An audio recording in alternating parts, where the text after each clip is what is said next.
aadaan ta'e nafuu fi abbaa jabeeffataa jedhan. Aadaa tana dabballuma jalqabne akka agarsiirree burratti argan kana haa takkitti kufii ka takkitti mugin wal dura duubaan deemne armaan ga'en. Armaan geenne nagaan goroo dooromaallee baafannee baallee hafuune. Aadaa tan immoo nu cina ijjanii nu jabeessanii yuuniskoon nu galmeessanii aadaan ta'een aadaa mul'attuu tan godhan irdeebi'ee kabaj mootummaa kennallee galche. Haan duraan dursee wanni guddoon nu dhaaman tokkummaan jiraachuu qaba.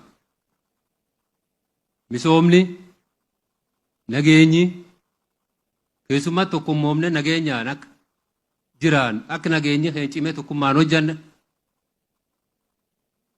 akka barumsa fuulduraaf akkuma aadaan jijjiiramte gara ammayyaa jijjiirama deemuu jirtaan barumsi ilmaan teennaallee fuuldura deemee barumsallee ciminaan walumfaan akkanuma akka cimsine jabaan dhaamachuu barbaanna.